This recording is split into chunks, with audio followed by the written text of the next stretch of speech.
how a student should approach chemistry. Chapter revision is very important, तो पहले आपको thoroughly NCERT काफी refer करना है. From where a child should begin for the preparation? मैं 10 साल से पेपर चेक करने जाता हूँ सर सीबीएसई बोर्ड एग्जामिनेशन का. हमारे जो टीचर्स का मार्किंग स्कीम है, जो आंसर शीट है, वो कहीं ना कहीं एनसीईआरटी को फॉलो करता है. तो एक ही फंडा it applies to all students, correct? That is ratta maar. Sir, what is your take? What I believe, CBSE never judge any child on the basis of course of any subject. Whenever a student learns, many students they learn all the reactions, so it get mixed up, sir. So any super tip for that? Good afternoon, students, and welcome to Dr. Singh's class. Once again, I take this opportunity to welcome you all from PP Savani Group of Schools and Radiant English Academy, Surat. This is a series of podcasts, and we are discussing about how to solve 12 standard board exam papers in boards. Today, we will be discussing about chemistry paper. Now, as such, you all know, chemistry basically is divided into three parts: physical chemistry, organic and inorganic chemistry. जब physical chemistry जैसे ही दिमाग में आता है, numerical problems आ जाते हैं. Organic chemistry में सब कुछ मिक्सअप हो जाता है. इतना स्ट्रेस, इतना tension, and hence to answer all your problems, today we have with us Sunny Roy, sir. Sir, welcome to this podcast. Thank you, sir, for being a part of your podcast. And let me tell you something about Sunny Roy, sir. He has more than 15 years of rich experience, and out of those 15 years, 10 years he is with us. And since last 10 years, he has been continuously evaluating board papers, and also he has been appointed as an head examiner, and so on and so forth. So today, let us try to solve all your queries from him. Sunny sir, less than 50 days we have for chemistry paper rather, और board exam के लिए तो शायद 40 दिन से भी कम रह गए हैं. तो केमिस्ट्री स्टिल ह्यूज, दो पार्ट है, part 1, part 2. How a student should approach chemistry? बहुत वास्ट है. Yes, absolutely, sir. What I believe, CBSE never judge any child on the basis of course of any subject. Second thing which I like to tell you, sir, CBSE बहुत बच्चों को evaluate करने के लिए हमेशा try करता है कि मोस्ट ऑफ बच्चे इजिली किसी भी सब्जेक्ट को अंडरस्टैंड करें और उसके बेसिस पे उस सब्जेक्ट को परफॉर्म करें. तो रही बात केमिस्ट्री सब्जेक्ट की, सर वास्ट है, लेकिन मैं बच्चों से ये कहूंगा कि सबसे पहले आप काम रहे. Chapter revision is very important, तो पहले आपको थॉरली एनसीईआरटी काफी रेफर करना है. एनसीईआरटी रेफर करने के बाद मैं सारे बच्चों से ये कहूंगा कि आपको PYQ यानी प्रीवियस ईयर क्वेश्चन पे ज्यादा फोकस करना है, क्योंकि PYQ आप जितना सॉल्व कर पाते हैं, बच्चों को उतना ही इजी रह जाता है एग्जाम में अपियर करने के लिए.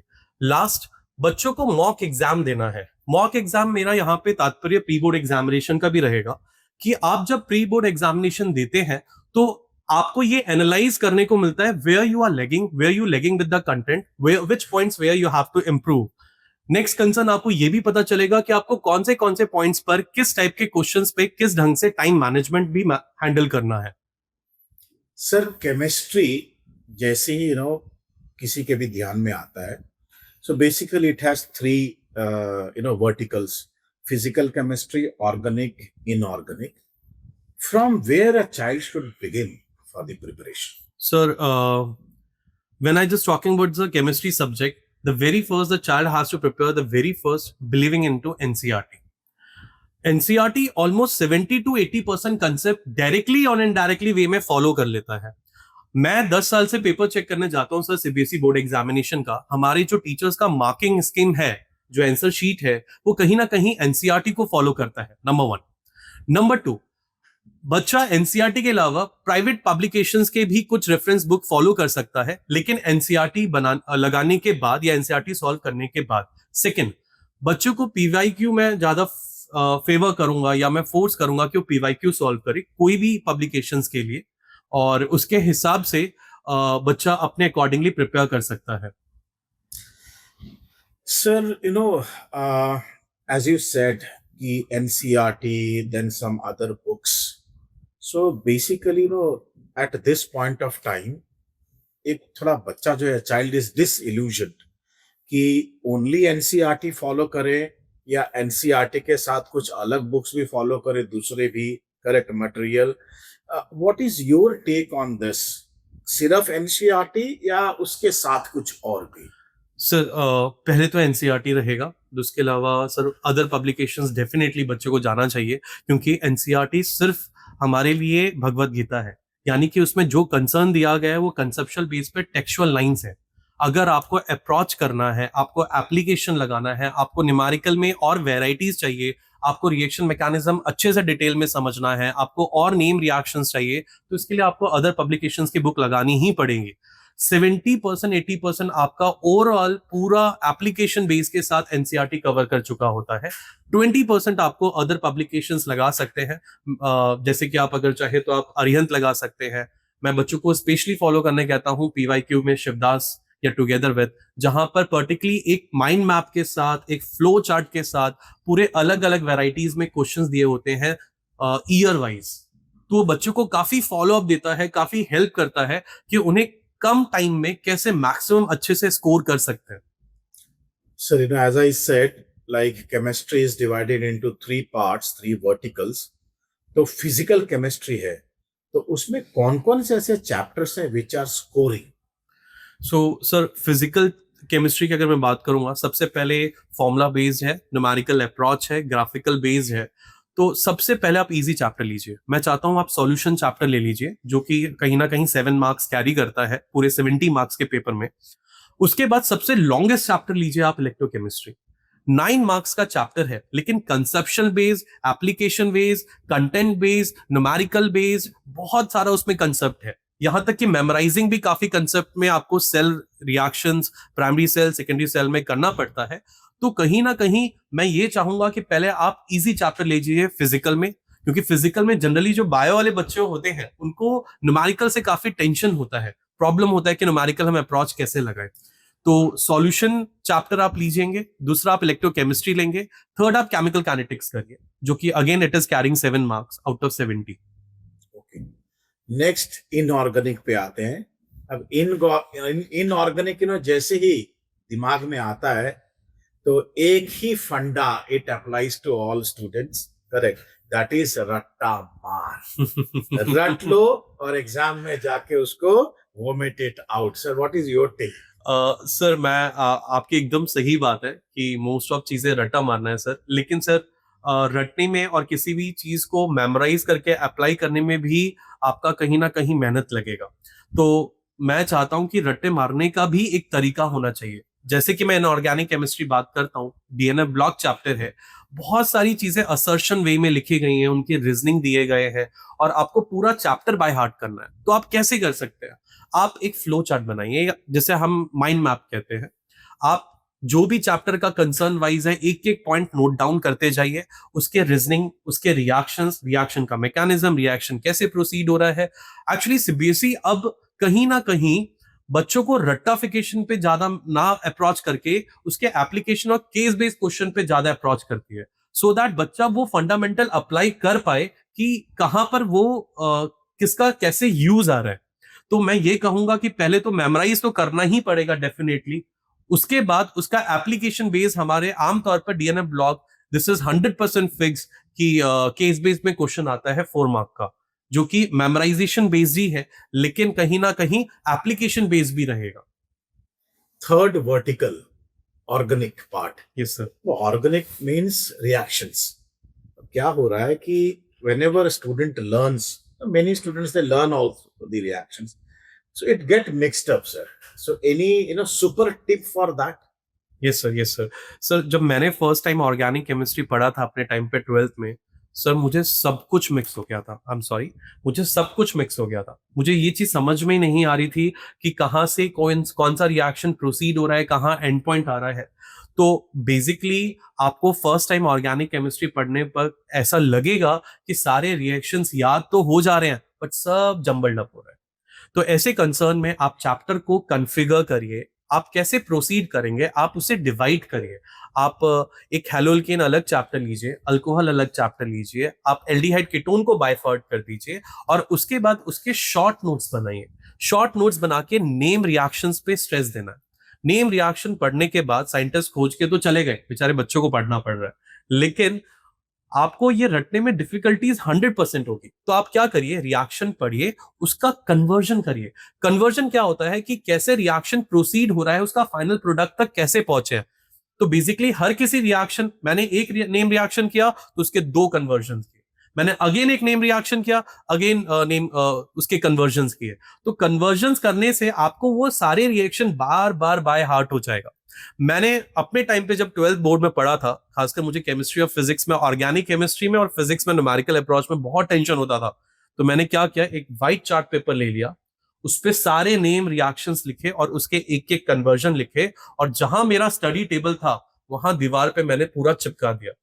यहां तक कि जब मैं 14 आवर्स उस जगह पे बैठ के पढ़ता था, तो अल्टीमेटली मुझे खाते वक्त भी या पढ़ते वक्त भी, घूमते वक्त भी, रिवाइज करते वक्त भी वो चैप्टर बार बार दिखता था, बार बार मेमोराइजिंग होता था, कि जो मेरे लिए इजी बन गया कि मैं कैसे अपने आप को 70 मार्क्स में से इजिली स्कोर कर पाऊं।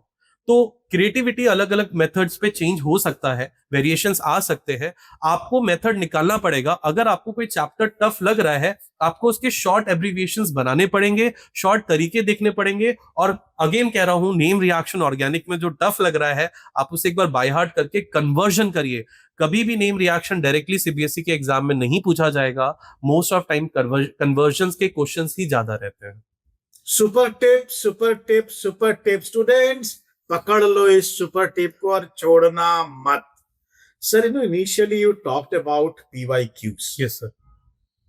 कितने लास्ट कितने सालों का क्वेश्चन सॉल्व करे कि मतलब चाइल्ड इज कॉन्फिडेंट इनफ कि 70 में से कम 50 तो आ ही वाले ही है केमिस्ट्री पेपर में। And secondly, is there any pattern, any topic, subtopic from where you have analyzed कि questions are definitely asked every year? Yes sir, बहुत अच्छा क्वेश्चन है सर। मैं तो पहले एक शब्द कहूंगा कि पहले तो आप अंगूठा लगा लीजिए, ये क्वेश्चंस पक्का आएंगे ही आएंगे। जहां पे कंफर्म है कि सीबीएसई ये पीवाईक्यू बेसिस पे क्वेश्चंस पक्का पूछने ही वाला है। सबसे पहले सर का सवाल था कि पीवाईक्यू कितने साल का लगाना चाहिए, तो मैं कहूंगा मिनिमम 10 ईयर्स। अगर आपके पास, आप देखेंगे, मैं जनरली बच्चों को यूज करवाता हूँ अरिहंत या शिवदास पब्लिकेशन के लास्ट 10 ईयर्स के पेपर्स विद आंसर्स दिए हुए। तो बच्चों को कहूंगा कि पहले कंटेंट पढ़िए, पीवाईक्यू आप करिए ही करिए। और पीवाईक्यू में कुछ कुछ टिप्स मैं अभी से बता दे रहा हूं। जी हाँ बच्चों, मैं आपको 30 मार्क्स का पेपर अभी बैठे बैठाए बता दे रहा हूं। सबसे पहले नर्स इक्वेशन का 3 मार्क का क्वेश्चन डेफिनेटली सीबीएसई देता है। आप लोगों को भी पता है कि जितने भी नर्स इक्वेशन इलेक्ट्रोकेमिस्ट्री के चैप्टर में, जो कि सबसे बड़ा चैप्टर है 9 मार्क का, उसमें पक्का नर्स इक्वेशन पे एक न्यूमेरिकल अप्रोच रहेगा। केमिकल काइनेटिक्स में फर्स्ट ऑर्डर रिएक्शन और एक्टिवेशन एनर्जी पे एक न्यूमेरिकल रहेगा। डीएनए ब्लॉक पर केस बेस्ड क्वेश्चन रहेगा। ऑर्गेनिक में कुछ जो रिएक्शंस है, आमतौर पे कन्वर्जन और नेम रिएक्शंस, ये हमेशा फिक्स रहता है सीबीएसई पैटर्न का। सीबीएसई कभी किसी बच्चों को परेशान करना नहीं चाहता है। सीबीएसई एक एनालिसिस सिस्टम है जहां वो देखना चाहता है कि बच्चा कितना काबिल है किसी भी सब्जेक्ट को लेकर और उसका इंटरेस्ट क्या रहा है। इसके लिए कंसिस्टेंसी काफी इंपॉर्टेंट है। और बच्चे को कहीं ना कहीं बार बार आप पीवाईक्यू सॉल्व करते हैं, आपको, मैं ऐसे शब्दों का इस्तेमाल कर रहा हूं, भगवान भी नहीं चाह के आपको फेल कर पाएगा। इसलिए पीवाईक्यू मेरे सब्जेक्ट में बहुत इंपॉर्टेंट रहे। गुरु मंत्र सुन लिया ना? PYQ, previous years question. Sir, PYQ से ही दो क्वेश्चन अराइज हो रहे हैं। एक, how to score that magical number 27 out of 80। जो स्टूडेंट्स कभी पढ़े ही नहीं है, they are forced to study, for them 27 is that magical number, sorry 23 out of 70 is that magical number. And the second lot is, those students who have been very serious right from day one, 1st of April. तो एक एक tip दोनों के लिए, how to score 23 out of 70 so that I pass the exam, and second 70 में से 70 लाने के लिए। सबसे पहले जो बच्चे आमतौर पर ज्यादातर होते हैं जिनको स्ट्रेस बहुत होता है कि 23 मार्क्स कैसे ले आके जाए, बहुत इजी है स्कोरिंग करना। अभी भी हमारे पास 40 दिन है, आप पहले टफ चैप्टर्स पढ़ लीजिए। मैंने आमतौर पे बच्चों को देखा है कि वो लास्ट टाइम पर वन शॉट वीडियो देखते हैं या काफी पैनिक सिचुएशन में आ जाते हैं। देखिए, पैनिक मत होइए, पैनिक की जगह आप प्लानिंग करिए और उसको एग्जीक्यूट करिए। तो मेरे लिए सबसे पहले जो बच्चे वीक बच्चे हैं, जिनको मैं कहूंगा उनको अपने आप को एनहांस करने की जरूरत है, एनरिच करने की जरूरत है, वो पहले डिफिकल्ट चैप्टर्स अभी कर लीजिए। और जब जैसे एग्जाम्स नियर आए तो इजी चैप्टर्स आमतौर पर ऐसे होते हैं जो बच्चों को पास करने के लिए ही हैं। जैसे कि अगर मैं बात करूंगा सॉल्यूशन चैप्टर, जैसे मैं बात करूंगा अमाइंस, जैसे मैं बात करूंगा बायोमोलिक्यूल चैप्टर, जैसे कि मैं बात करूंगा कोऑर्डिनेशन कंपाउंड, और एक लास्ट चैप्टर हमारा बचता है हेलो एल्केन। ये बहुत इजी चैप्टर्स है, इसमें आमतौर पे पीवाईक्यू से ही क्वेश्चंस निकलते हैं, कुछ नया अप्रोच आता ही नहीं है। तो 23 मार्क्स गारंटी है, आप बिल्कुल गारंटी है। लेकिन जब मैं बात करता हूं 70 मार्क्स, तो वो बच्चे को मेहनत बहुत करनी पड़ेगी, बहुत मेहनत करनी पड़ेगी। और उसमें खासकर सबसे पहले उसको एनसीईआरटी की एक एक लाइन अप्रोच करना पड़ेगा। दूसरा, जितने भी पीवाईक्यू क्वेश्चंस है वो आपको बहुत अच्छे से सॉल्व करना पड़ेगा। आमतौर पर जो 70 मार्क्स लेके आते हैं बच्चे, वो काफी होनहार होते हैं क्योंकि वो जेई और नीट भी क्वालिफाई कर पाते हैं। तो कहीं ना कहीं आपके जो जेई के एमसीक्यू पैटर्न रहे हैं वो आप कंप्लीटली फिक्स करिए, आप उसको बार बार सॉल्व करिए, नीट के लेवल के भी अच्छे क्वेश्चंस करिए, क्योंकि बेसिकली नीट, जेई और CBSE board exam, actually CBSE panel ही पेपर बना रहा है, लेवल पेपर का एग्जैक्टली सेम ही रहता है। मैंने आमतौर पर, मुझे बहुत दुख होता है जब मैं पेपर चेक करने जाता हूं सीबीएसई में कि बच्चे का 68 पे मार्क्स अटक रहा है, 69 पे अटक रहा है, वो है असर्शन रीजनिंग। अगर आप कहीं ना कहीं टेक्सचुअल लाइंस डिटेल में बाय हार्ट नहीं कर रहे हैं, मैंने कहा जैसे कि हमारी एनसीईआरटी भगवत गीता है, तो आपको एक एक लाइन बिल्कुल पढ़ना है, तभी आप असर्शन रीजनिंग में अच्छा कर पाएंगे। क्योंकि केमिस्ट्री के असर्शन रीजनिंग बहुत ट्विस्टिंग होते हैं। तो असर्शन रीजनिंग के सॉल्व करने पे वो 68 या 65 या 66 आउट ऑफ 70 जो लेके आ रहा है बच्चा, वो 70 तक पहुंच सकता है। सेकंड कंसर्न, पेपर में पेपर प्रेजेंटेशन बहुत इंपॉर्टेंट है। बच्चा कंटेंट पूरा भर देता है लेकिन पेपर प्रेजेंटेशन में बहुत चुक जाता है। जैसे कि मैं बता रहा हूं, हम एज ए टीचर बहुत सारे पेपर जल्दी जल्दी चेक करते हैं। ऑल्दो हम लोग एक पेपर पे 4 टीचर्स असाइन होते हैं, लेकिन कहीं ना कहीं जब वो एक डायमंड जैसा पेपर में लिखा हुआ होता है, एक निखार होता है, एक चमक होती है, जहां बच्चे बार बार कट कट कट करके फ्रस्ट्रेशन नहीं डालते हैं या पैनिक नहीं होते हैं, वैसे ही बच्चों को कहीं ना कहीं 70 आउट ऑफ 70 मिलता है। तो एक पेपर में एक बच्चे का पेपर टच होते हुए पता लग जाता है कि इस बच्चे ने पूरे साल भर मेहनत करी है और कहीं ना कहीं पेपर प्रेजेंटेशन बहुत अच्छा है। तो जो बच्चे वीक है पढ़ने में या कहीं इनरिचमेंट क्लासेस अटेंड कर रहे हैं और लास्ट में रेमिडियल क्लासेस अटेंड कर रहे हैं, एक चीज याद रखिए, पेपर बहुत क्लियर होना चाहिए, पेपर में प्रेजेंटेशन अच्छा होना चाहिए, राइटिंग अंडरस्टैंडिंग होनी चाहिए। ये कुछ मंत्र है जहां आपको 23 भी मिलेगा और ये कुछ मंत्र है जहां आपको 70 में भी 70 अप्रोच हो पाएगा। एक तीर दो निशाने, जैसा कि सर ने कहा, एक एक लाइन, एक एक शब्द पढ़ लो। बोर्ड में भी आएगा 70 आउट ऑफ 70 और जेई नीट भी फोड़ के रख दोगे। सर, कितना पढ़े? How many hours actually a child is enough for a child on a daily basis? Basically अगर मैं बात करूंगा, बच्चों को पीसीएम या पीसीबी में बहुत ज्यादा ध्यान देना पड़ता है। तो ये इतना टेंशन रहता है कि मैं फिजिक्स पढूं, कि मैं केमिस्ट्री पढूं, कि मैं बायो पढूं, कि मैं मैथ्स पढूं। मैं ये कहूंगा कि अगर आपका शेड्यूल डिसिप्लिन नहीं है तो फ्लक्चुएशंस आएंगे, मार्क्स में भी वेरिएशंस आएंगे। आप इंटरेस्टिंग सब्जेक्ट और पढ़ रहे हैं और टफ सब्जेक्ट से आप दूर भाग रहे हैं तो रिजल्ट कभी नहीं आएगा। तीनों मैनेज करना है। स्पेशली मेरा केमिस्ट्री है, जो आपको एक ऐसा सब्जेक्ट है जो कि वर्थ है, आप मेहनत करेंगे रिजल्ट मिलेगा। आप मेहनत करेंगे, ऐसा नहीं हो सकता कि आपको मार्क्स ना आए, क्योंकि आपका अप्रोच लॉजिकल वो अपने आप डेवलप होगा टाइम के साथ। तो पर दिन, आमतौर पर एक दिन में अगर आप 3 घंटे पढ़ते हैं केमिस्ट्री या 2.5 आवर्स केमिस्ट्री पढ़ते हैं, वो सफिशिएंट है। उसमें भी क्या पढ़ना वो बहुत इंपॉर्टेंट है। अब 1 आवर सबसे पहले आप न्यूमेरिकल अप्रोच कर रहे हैं, या तो 1 आवर आप ऑर्गेनिक केमिस्ट्री में केनेम रिएक्शंस को दे रहे हैं। तो नेक्स्ट 1 आवर आपका सिर्फ एप्लीकेशन होना चाहिए, जिसमें एप्लीकेशन में आप पीवाईक्यू काउंट करिए, आप एप्लीकेशन में कहीं ना कहीं उस नेम रिएक्शन पे कन्वर्जन्स देखिए, वो कहीं ना कहीं 1 आवर में आप न्यूमेरिकल्स देखिए। तो ये चीजें बहुत इंपॉर्टेंट है। और लास्ट का 1 आवर, जो कि अगर आपने ये 2 आवर पढ़ लिया अच्छे से, लेकिन लास्ट का 1 आवर आपने फॉलो नहीं किया, तो सब व्यर्थ है, सब खराब है। और वो 1 आवर है, दैट इज रिविजन। तो आपने जो 2 घंटे पढ़ा वो आप रिवाइज कर रहे हैं। आप जितनी बार रिवीजन करेंगे उतनी बार दिमाग में वो सारे मेथड्स, वो सारे अप्रोचिंग न्यूमेरिकल्स, वो सारे नेम रिएक्शन रिपीट होंगे। तो मेरा ये मंत्र है कि अगर आप 1 आवर केमिस्ट्री का अप्रोच लगा रहे हैं, सेकेंड आप न्यूमेरिकल ऑर्गेनिक रिएक्शंस दे रहे हैं, तो तीसरा आवर आपका कहीं ना कहीं रिवीजन में होना चाहिए। वेल, स्टूडेंट को सिर्फ केमिस्ट्री एग्जाम ही नहीं देना है सर, केमिस्ट्री के अलावा फिजिक्स भी है, मैथ्स या तो बायो भी है, इंग्लिश लैंग्वेज भी है, then the 5th paper is also there, शायद वो कंप्यूटर हो जाए या फिजिकल एजुकेशन हो जाए, इस तरह से।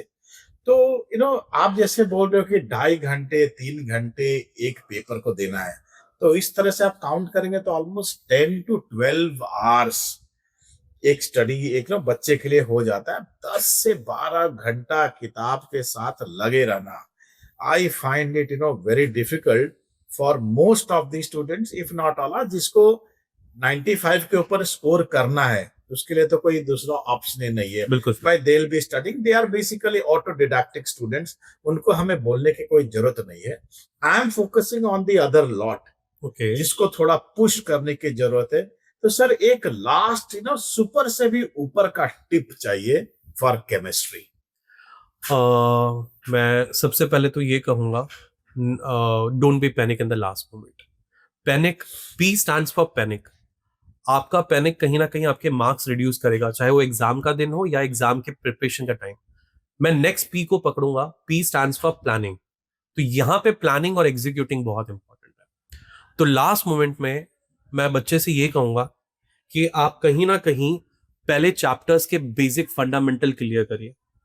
चाहे वो वीक बच्चा ही है, वो अपने आप को समझ पा रहा है कि मेरा सब्जेक्ट में इंटरेस्ट नहीं आ रहा है, तो कहीं ना कहीं आप फंडामेंटल्स क्लियर करिए और उससे इजी क्वेश्चंस पहले आप करिए। जैसे आप इजी क्वेश्चंस करेंगे आपको मोटिवेशन आएगा, फिर उसके बाद आप थोड़ा लेवल बढ़ाइए, एवरेज क्वेश्चन पे आइए, फिर आप इसी तरह हार्ड लेवल पे भी क्वेश्चंस पे आइए।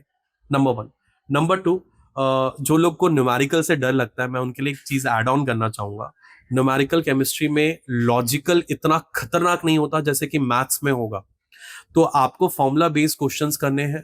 हर न्यूमेरिकल में यूनिट्स लिखना बहुत इंपॉर्टेंट है। हम लोग टीचर थक जाते हैं बच्चों के एक एक आधा आधा मार्क कट करने में, जब आप यूनिट्स नहीं लिख रहे हैं न्यूमेरिकल में। नेक्स्ट, कहीं ना कहीं न्यूमेरिकल के इजी कैलकुलेशन करने के लिए इतने बड़े कैलकुलेशन को आप एकदम परफेक्शन के साथ मत करिए। मैं ये कहूंगा कि परफेक्शन की जगह आप कहीं ना कहीं आप अप्रोक्सीमेशन लीजिए। आप अप्रोक्सीमेशन लेंगे तो आपका मल्टीप्लिकेशन डिवीजन कहीं ना कहीं इजी रहेगा। नेक्स्ट कंसर्न, जनरली जो भी बच्चा वीक अपने आप को कंसिडर कर रहा है, पहले तो आप कॉन्फिडेंस लाइए, आप वीक है ही नहीं। सब्जेक्ट अगर आपका इंटरेस्ट आएगा तो डेफिनेटली आप बहुत अच्छा ग्रोथ करेंगे और वो कहीं ना कहीं सब्जेक्ट आपके लिए कमांडिंग बन जाएगा। तो लास्ट मोमेंट पे mind maps, flow charts, PYQ और most important, believe in your teachers. आप अपने टीचर्स को अप्रोच करिए। टीचर ही आपको कहीं ना कहीं कह सकते हैं कि नहीं आप पार लगा सकते हैं। तो लास्ट मोमेंट में आप टीचर्स पे, अपने प्रिंसिपल सर्स पे, अपनी फैमिली पर और अपने पे विश्वास करके बस पढ़िए। रिजल्ट का मत सोचिए, रिजल्ट 100% अच्छा ही आएगा, ये मेरा आपसे दावा है। Thank you, Sunny Roy sir, for sharing valuable tips for all our students across India and Gujarat and in Surat.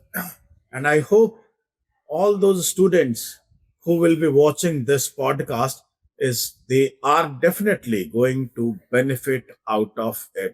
Thank you very much, and let's wait for the next broadcast and podcast to begin. Thank you very much. Thank you everyone. All the best. Subscribe to Radiant English Academy